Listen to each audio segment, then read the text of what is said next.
The dorm room was small. The kind of small that made people feel like the walls were slowly leaning inward. One desk. One narrow bed. One lamp throwing a warm circle of light across a stack of open textbooks and notes written in handwriting so careful it looked like a different language. Sinead was at her desk.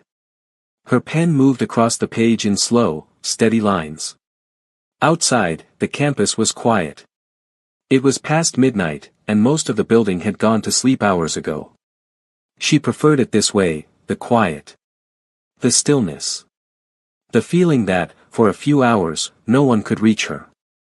She was underlining a sentence in her textbook when she heard it. A sound. She looked up. Just the building settling.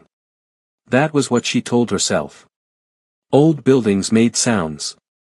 She had lived in this room for 8 months and the walls spoke to her every night.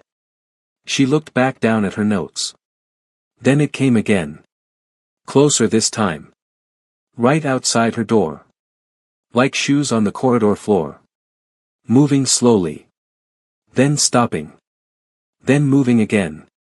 And then the worst sound of all, the sound of a hand testing the door handle. Gently. Carefully.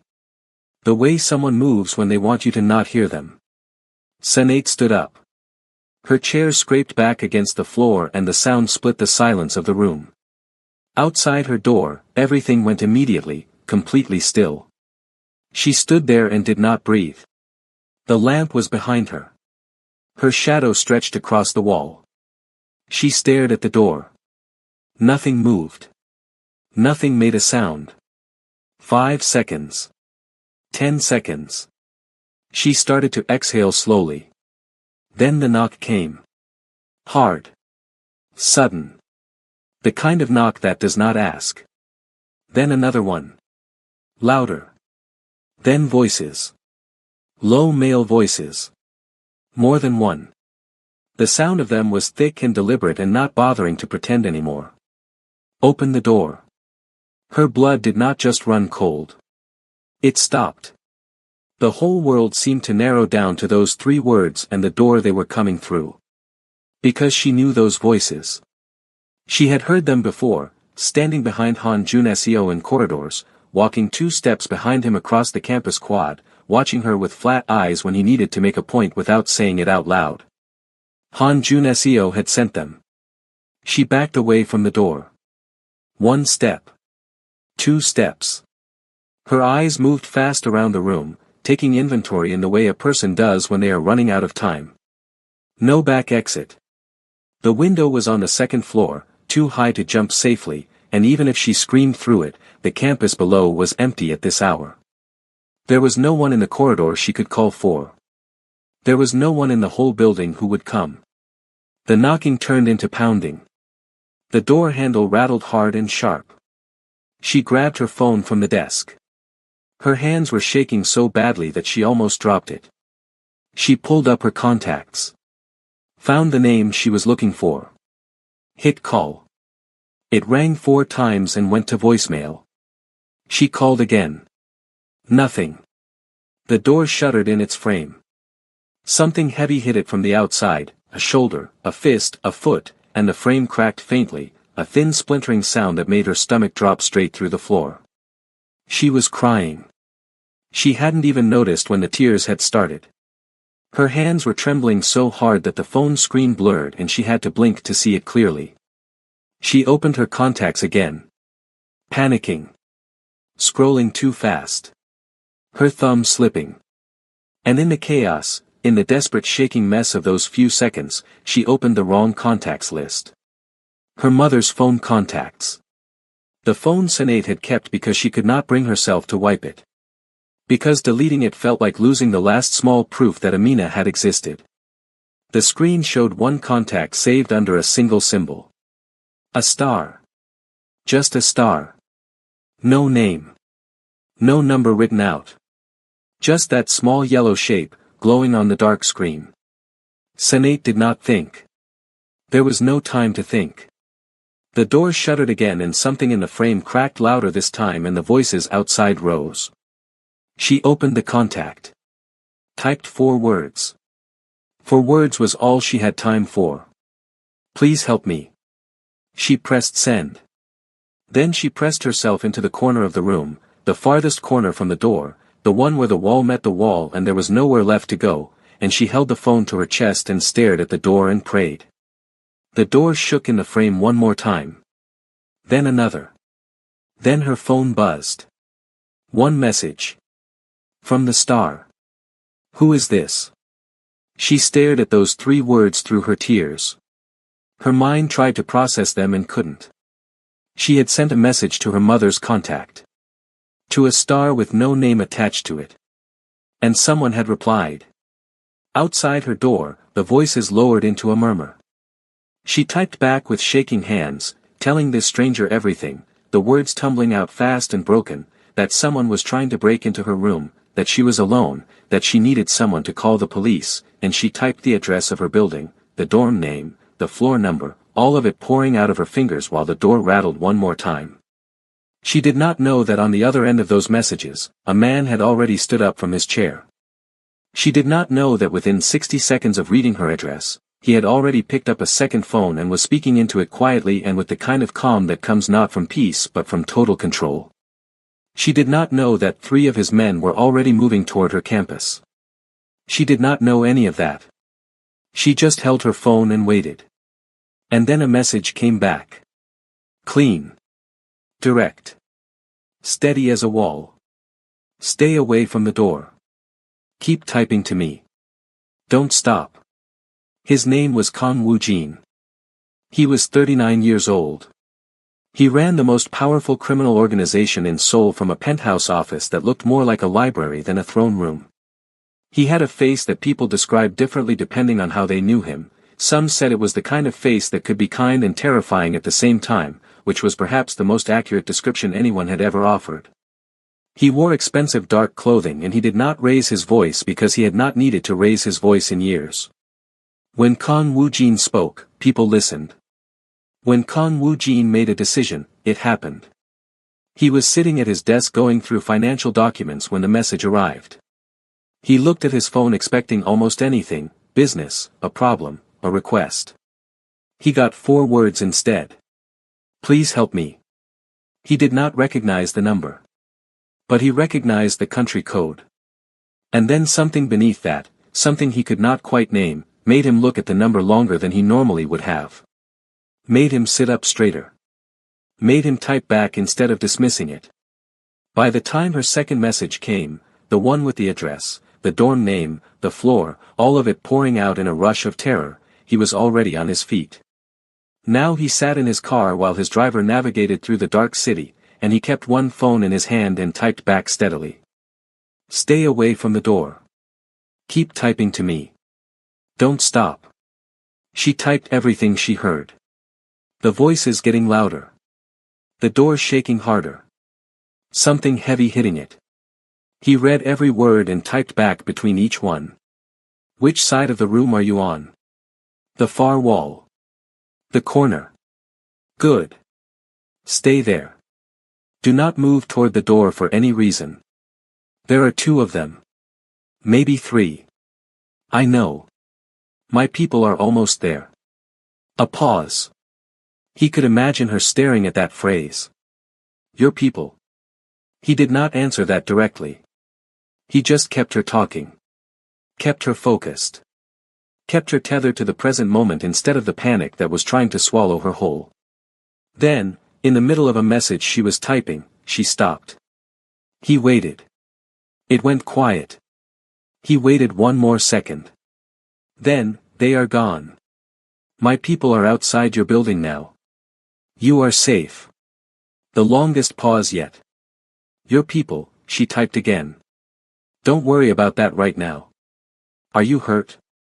Another long pause. He could feel her sitting in that corner, trying to make sense of what had just happened.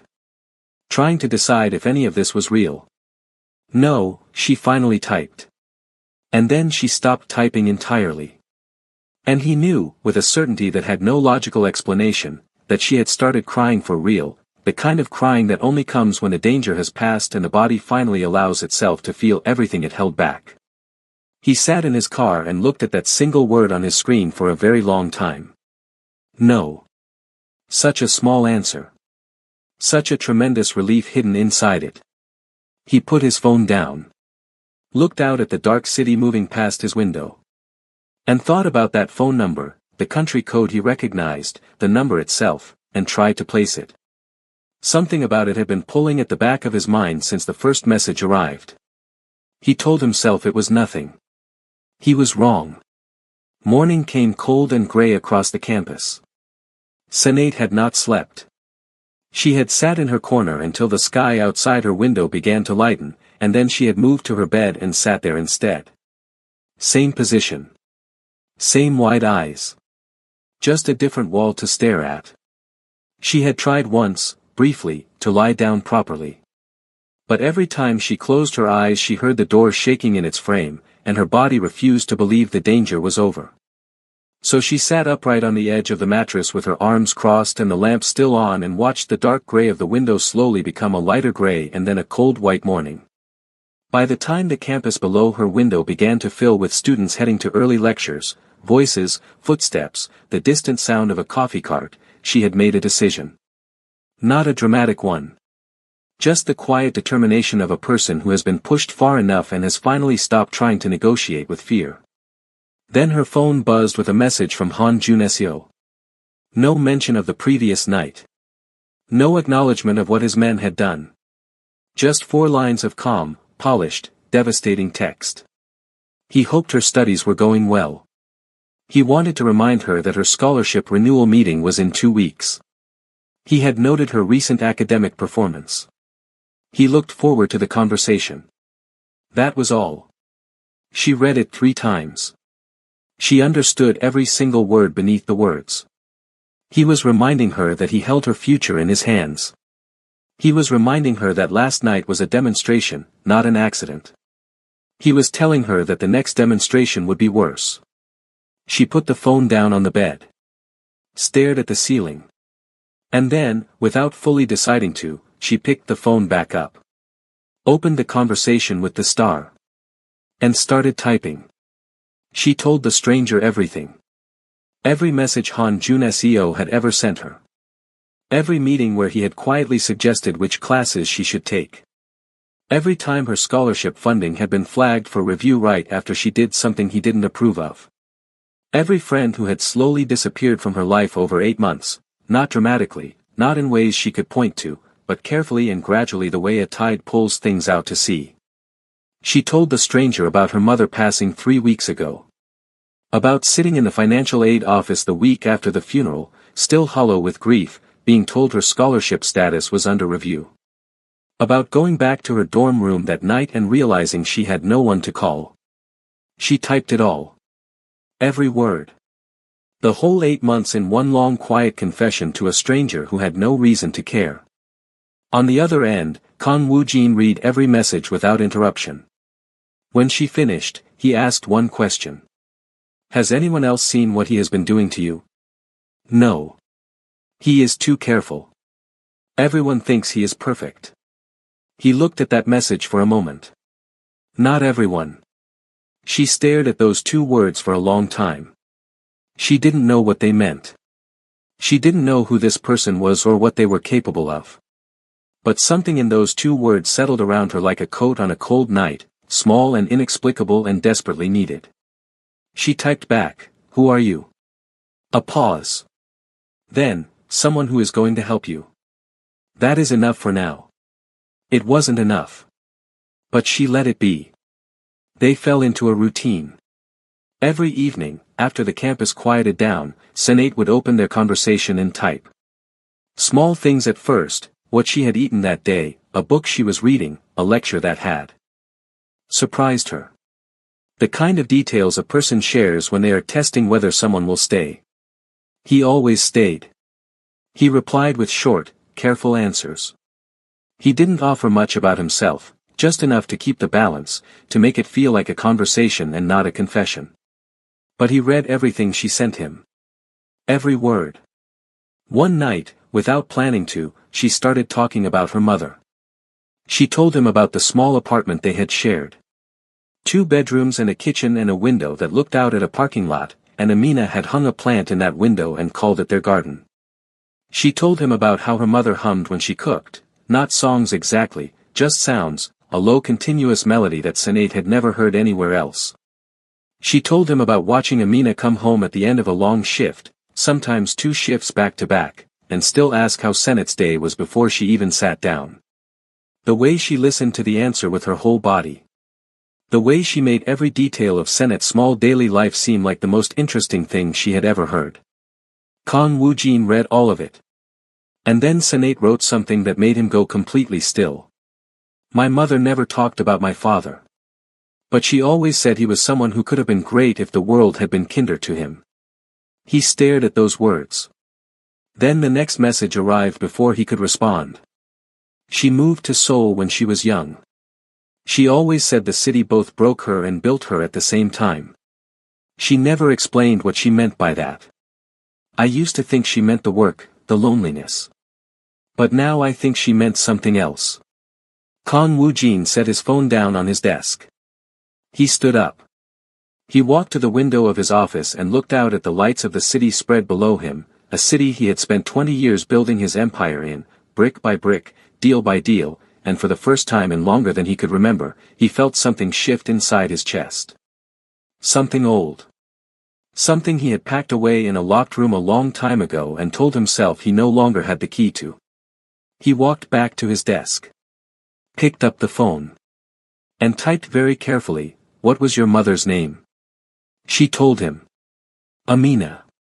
He read the name. Read it again. Sat back in his chair. Over the following nights he asked more questions. He was careful about it, gentle, natural, the way a person asks when they are simply curious, not when they are building a case inside their own chest. He asked about her mother's birthday. Where she had grown up before Seoul. What year Sinead had been born. Each answer came back. Each one landed somewhere inside him with the quiet precision of a key finding a lock. The timeline matched. The age matched. The details matched. He called his most trusted man at 2 a.m, the one who had been with him since the beginning, the one who knew everything there was to know about Kang Woo-jin's life before the empire and after it. The conversation was short. He asked 3 specific questions. He received 3 specific answers. When the call ended, he put the phone down on the desk. And then he sat. He did not move. He did not sleep. He did not pour a drink or turn on music or do any of the things he normally did when the night got too loud inside his head. He just sat there in the quiet of his office while the city hummed below him. Because what his man had confirmed was this. Amina had been pregnant when she disappeared from his life 19 years ago.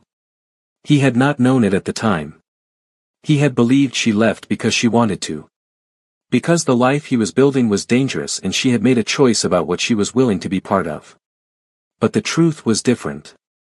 Someone close to him at that time, someone who feared what a child would mean, what ties it would create, what vulnerabilities it would introduce into their world, had gone to her. Had told her things.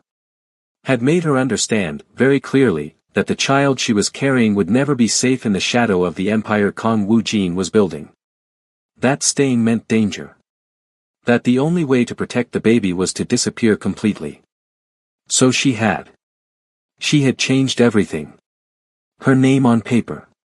Her address. The country she was living in. She had built a quiet, small, beautiful life out of nothing, the way only people with enormous strength can. She had raised their daughter entirely alone. She had taught her to be gentle and careful and to find beauty in small things and to survive quietly in a loud world. And she had kept one number in her phone. Under a star. Just in case. Kang Woo-jin sat at his desk until the sky outside his window began to lighten. He did not move until the first gray light of early morning crept across the floor of his office. And then he reached for his phone and looked at their conversation, all of it, every message from that first desperate night, every detail she had sent him, every small piece of a life he had never known was being lived. 18 years. He had missed 18 years. The conversations continued. He kept his secret carefully. She still thought she was talking to a kind stranger. A person who happened to reply, who happened to have the right connections, who happened to care. She didn't push for answers about who he was. She had stopped asking after the first week, as if some part of her understood that the answer might change something, and she was not ready for things to change. So she just talked. She told him about staying up all night to finish a paper on post-colonial economic theory and the strange fierce pride she felt when she submitted it at 5 in the morning. She told him about a small restaurant 15 minutes from campus that made a red lentil soup so close to her mother's that the first time she tasted it she had to put her spoon down and breathe for a minute before she could continue eating. She told him about the photograph of Amina she kept on her desk, taken years ago, before Sanate was born, in a city that wasn't there anymore in the way it had been then, and how she said goodnight to it before she turned off her lamp. He read every message. He absorbed every detail of a life built by a woman who loved deeply enough to sacrifice everything. He learned his daughter in the only way available to him, through the small generous pieces she offered a stranger in the dark, and every piece landed somewhere new inside him, finding rooms he hadn't known existed, filling spaces he hadn't realized were empty. She was brilliant. He could see it in the way she described her studies, in the precision of her language, in the way she connected ideas across completely different subjects with a kind of instinctive ease. She was funny in the quiet way, dry and observational, the humor of someone who sees more than they say. She was lonely in a way that had been so normalized she no longer recognized it as loneliness. She called it preference. She called it independence. But he could read what it actually was. She was her mother in every soft way. And she was him in every stubborn resilient one, though she would never have guessed it, having spent her whole life not knowing what he was like. And then on a Tuesday morning, everything broke open. The official university letter arrived by email and paper both, formal and cold and formatted with the kind of institutional language designed to make something devastating sound procedural. Academic misconduct. Formal investigation. Suspension of scholarship pending hearing. The evidence attached, a file of documents so thorough, so professionally assembled, would have looked entirely convincing to anyone who didn't know they were fiction. Han Jun Seo had been building this for weeks. He had fabricated a plagiarism case with genuine care, false timestamps, false source documents, 2 witness statements from students he had leverage over, a faculty endorsement from a professor who owed him favors. Every piece arranged like the work of someone who had done this before. Because he had. Sanate sat on the floor of her dorm room holding the letter. She didn't sit on the bed or at the desk. She just slid down from where she was standing until she was on the floor, back against the wall, the letter in both hands. She read it twice. And then she just sat there. A full scholarship to a university her mother had saved to put her in a position to earn. 8 months of surviving Han Jun Seo's control. A paper she had stayed up all night to finish. A mother who had worked 3 jobs for 18 years and never once stopped believing this moment was coming. All of it in one cold institutional letter. She picked up her phone. Opened the conversation with the star. And typed, "I think I have lost everything." Kang Woo-jin read that message. He read it once. Then he read it again. Then he set the phone down on his desk with a very controlled, very deliberate movement. Something changed inside him in that moment. Not a dramatic change. Nothing loud or visible. But a door somewhere deep inside him, one he had been standing at for weeks now, one hand on the frame, unsure, swung open. Quietly. Completely. And what walked through it was the kind of cold clarity that Kang Woo-jin had built his empire on. He picked the phone back up. "Don't sign anything. Don't respond to any university communication yet. Just wait. How do you know what to do? Just trust me." She did. Because she had no one else. And because this stranger, this nameless, faceless person on the other end of an accidental message, had been the only solid thing in her world for weeks now. When the door to her room had been shaking in its frame, he had kept her from falling apart. And she trusted that, even without understanding it. "Okay," she typed. "I trust you." He looked at those 3 words. Then he picked up his other phone and made a call. And everything began to move. What Kang Woo-jin set in motion happened with the quiet efficiency of a machine that has been running for years and knows exactly how to shift gears. His people were thorough. They pulled every document Han Jun SEO had ever filed with the university, scholarship board decisions, academic committee records, financial approvals, going back 3 years. And what they found was not one abuse of power but a pattern of them. Students targeted. Funding manipulated. One young woman whose scholarship had been revoked the previous year after she rejected him. 2 international students who had been quietly pushed out of competitive programs when they became inconvenient. A trail of careful, plausibly deniable devastation that had never been looked at all at once before. Until now. The fabricated case against Senate was dismantled piece by piece. The false timestamps didn't hold up under scrutiny. The source documents were traced back to their actual origins. The 2 witness students were identified, both carrying Han Jun SEO's fingerprints in their own academic records, both suddenly very willing to clarify what had actually happened. The faculty member who had endorsed the report received a very quiet, very clear communication that changed his position before the morning was out. Meanwhile Kang Woo-jin kept texting Senate. Steady and calm. Checking in. Asking how she was eating. Distracting her with questions about her classes, her thesis topic, that red lentil soup restaurant. Keeping her from spiraling in the waiting. She had no idea. On the other side of the city, Han Jun SEO walked into a university board emergency meeting at 9 in the morning expecting to finalize a case that had taken him weeks to build.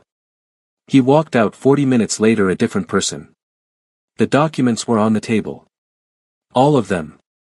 3 years of evidence laid out with the precision of someone who had been doing this kind of thing far longer than any university administrator. The board chair couldn't look at him. The faculty advisors had been quietly excused. The 2 students who had provided his witness statements were not in the room, but their recanted statements were. He walked back to his office. Sat down. And tried to figure out where this had come from. He thought through his enemies. His rivals. Business competitors. Former targets who might have held grudges. Family connections that had soured. He built a mental list of every person with both the motive and the means to do this. He could not find the answer. Because the answer was an 18-year-old girl sitting in her dormitory room, watching tutorial videos on financial aid appeals, who had no idea that anything was being dismantled on her behalf. And that absence, that blank space where the threat should have come from, made Han Jun SEO more afraid than any named enemy would have. He sat in his office for 2 hours, thinking. And then he made the worst decision of his life. Senate heard the knock at her door at 7 in the evening. It was different from the night 3 weeks ago. Not the aggressive rattling of men sent to frighten her. Just one knock. Confident. The knock of someone who had no reason to pretend to be anything other than what he was. She opened the door because she didn't know not to. Han Jun SEO looked exactly the way he always had, polished, composed, the kind of handsome that people confuse for trustworthiness. He looked at her the way he always had too, with that flat calculation behind his eyes that she had spent 8 months trying to convince herself she was imagining. He pushed the door open before she could close it. Not with force exactly. Just with presence. The assumption that the space was his. He walked into her room and turned around and looked at her. Whatever you did, he said, you have no idea what you have started. His voice was very calm. That was the thing that had always terrified her most about Han Jun SEO, the calm. Men who shouted could be argued with. Men who were perfectly calm when they threatened you were something else entirely. I don't know what you're talking about, she said.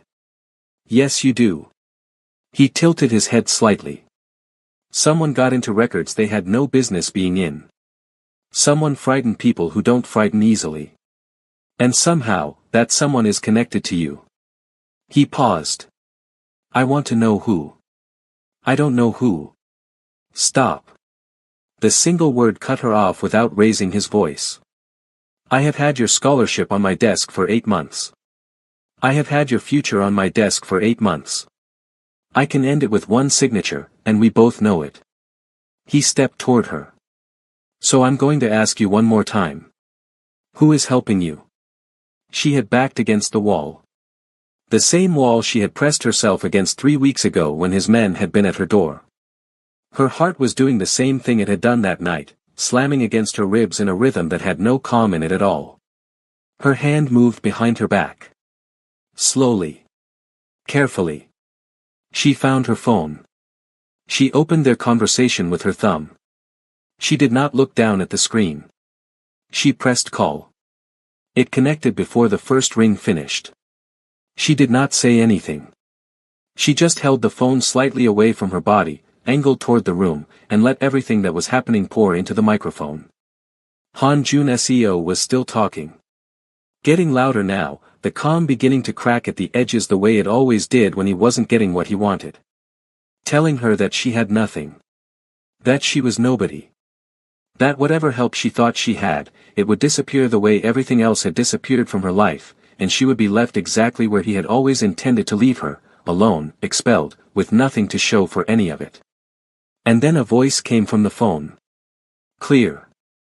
Measured. Loud enough to fill the entire room. Put him on. Senate held the phone out toward Han Jun SEO with both hands shaking. He looked at it. He looked at her. He picked it up with the kind of arrogance that comes from never having truly been afraid of anything. He put it to his ear. Who is? And then Kang Woo-jin said his name. Just his name. 2 syllables. And then 1 sentence. Nobody heard what that sentence was except Han Jun SEO. But the room witnessed what it did. The color left his face the way water leaves a glass when it tips, all at once, completely, nothing held back. His hand began to shake. Not a small tremble. A visible, uncontrollable shaking. The phone drifted away from his ear on its own as if his arm could no longer commit to holding it there. He lowered it slowly. He looked at Senate one final time. And then he turned and walked out of her room without a single word. The doors swung almost shut behind him. Senate stood there for a moment. Then her legs gave slightly, and she let herself slide down the wall until she was sitting on the floor. She brought the phone up to her ear with both hands. Are you hurt? She opened her mouth. Nothing came out. She tried again. No, she managed. I'm not hurt. A pause. Then his voice again, and there was something in it now that she had not heard before. Something underneath the control that sounded almost like it was holding itself together with tremendous effort. Good, he said. Good. Another pause. I need you to come outside. Outside? Come outside the building.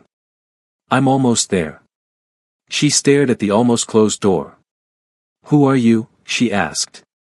Not for the first time. But differently this time, not curiosity, not frustration. Just the simple desperate need to finally know. Come outside, he said. I'll tell you everything. I promise. She walked out of the building slowly. The night air hit her face and she stood on the front step for a moment, breathing. The campus was quiet. A few lights on in other buildings.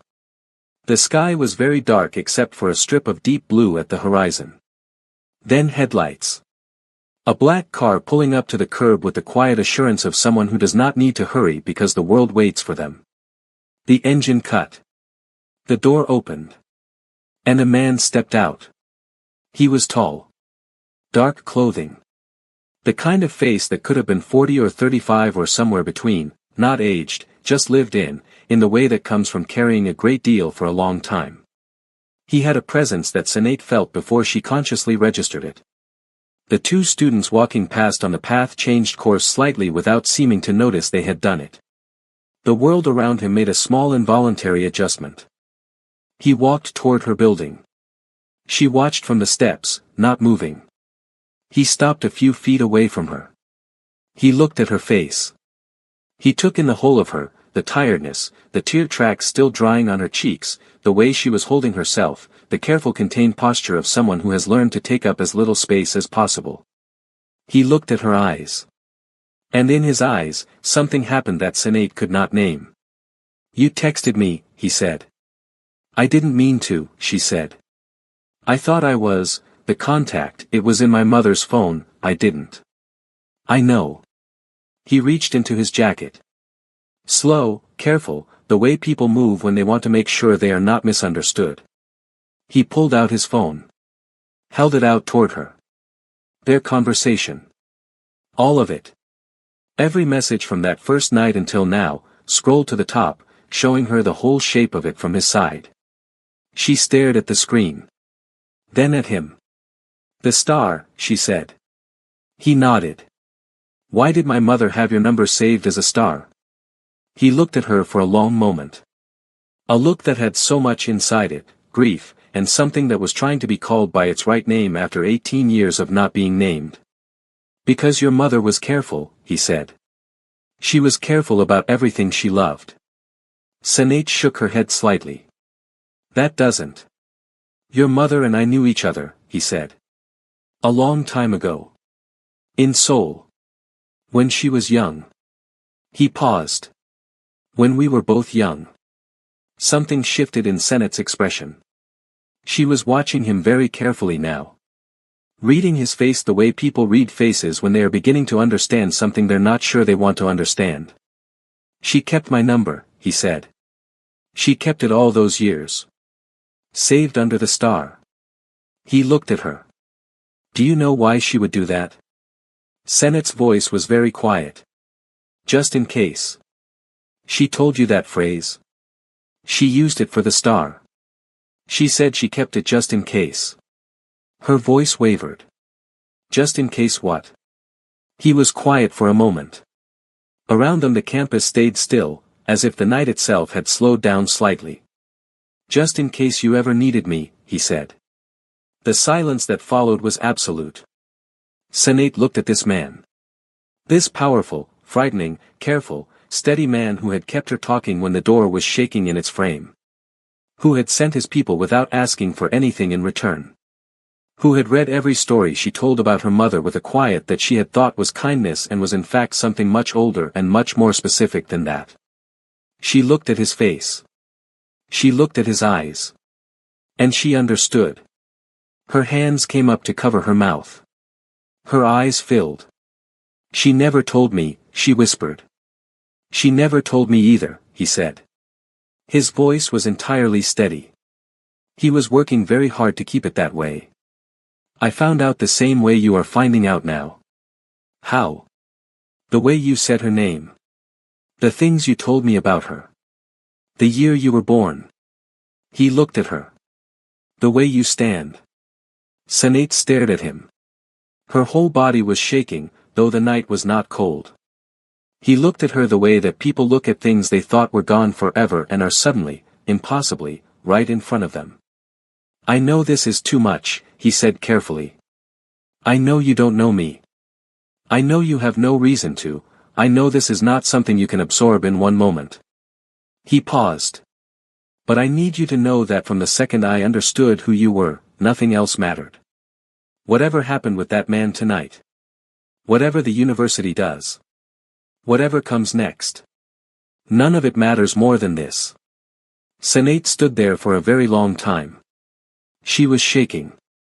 She was crying quietly, the tears coming without her fully acknowledging them.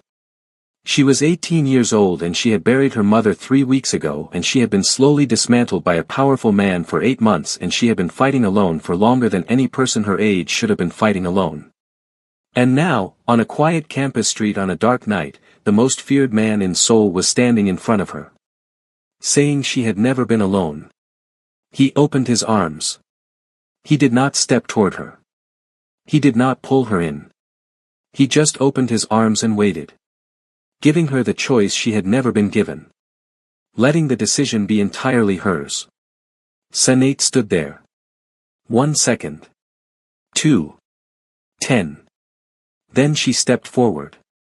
And Kong Woo-jin, who had built an empire with his hands, who had made half of Seoul afraid to say his name, who had not cried in longer than he could accurately remember, stood on a quiet street outside a college dormitory and held his daughter for the very first time. And neither of them moved for a very long time. The weeks that followed moved differently than the weeks before them. Han Juneseo's formal dismissal from the university came through channels so thorough and so final that there was nothing to appeal. The 3 years of documentation that had been assembled left no room for argument. Every student he had targeted was identified. Every scholarship he had manipulated was reviewed. The 2 students who had provided false statements against Senate had their own records cleared and were offered formal apologies from the university board. The professor who had endorsed the misconduct report resigned quietly before the end of the week. Senate's case was not merely closed.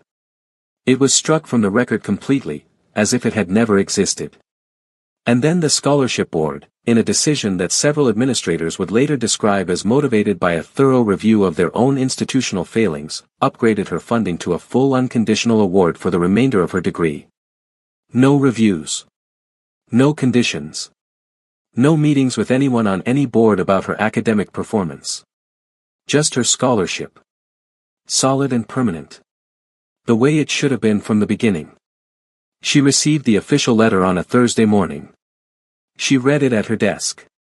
And then she sat quietly with it for a while before she picked up her phone. Not to text the star this time, but to call a number she now had saved under a name. It rang twice.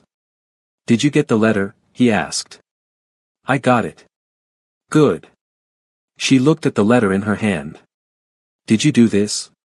A brief pause. The university made its own decisions. Wu Jin. Another pause. Yes. She smiled. Small and tired and real. "Thank you. You don't have to thank me for that. I know I don't have to. I'm choosing to." She folded the letter carefully. "Can I come by on Saturday? I want to ask you something." "You can come by any day you want," he said. "I told you that." She knew he had. He had said it every time she hesitated about calling, told her that his door was open, that there was no schedule to this, that she didn't need a reason. And she was slowly learning to believe him. One small act of belief at a time. They built it carefully. That was the only word for what they were doing, building. Neither of them pretended that 18 years could be filled in overnight. Neither of them performed a closeness they hadn't yet earned. They just showed up. Consistently. In the same way the texting had worked, one message at a time, one conversation at a time, without pressure and without pretending. On the night of her graduation, the auditorium was full. Families filling every row. Cameras raised. The particular proud noise of people who have been waiting a long time for a particular moment. People saving seats with coats, calling across rows to each other, lifting small children to better vantage points. The energy was warm and joyful and slightly chaotic, the energy of people who had sacrificed something to be here and were glad, deeply glad, that they had. The ceremony moved through its stages the way ceremonies do, speeches and names and the slow procession across the stage. Kong Wu Jin was not in the front row. He had chosen a seat toward the middle, off to one side, a position from which he could see clearly without drawing attention. He had come alone. He was wearing something dark and simple, nothing that would make him stand out. The people on either side of him had glanced at him once when he sat down and then, with the wordless instinct of self-preservation, had given him slightly more space than the seats technically required. He did not notice. He was looking at the stage. He sat very still through the whole ceremony. When her name was called, he watched her walk across the stage. He watched her take the diploma from the dean's hands and shake it once with the same controlled composure that, he now knew, was entirely inherited. He watched the way she held herself, straight-backed, measured, and he recognized it the way you can only recognize something that is yours. She found him in the crowd afterward. She was still in her graduation gown, diploma in hand, and she threaded through the families and the photographs until she was standing in front of him. She held up the diploma. Her face was doing several things at once, smiling and crying and trying to hold both with the same dignity she brought to everything. He looked at the diploma. Looked at her face. He thought about Amina working 3 jobs. He thought about the small apartment and the plant in the window and the humming while cooking. He thought about a young woman who had made the hardest decision of her life and carried it entirely alone because she believed it was the right thing to do. Who had built a daughter this fine with nothing but her own hands and her own love and her own stubborn refusal to let the world make the child small? He thought about a number saved under a star. Just in case. He looked up.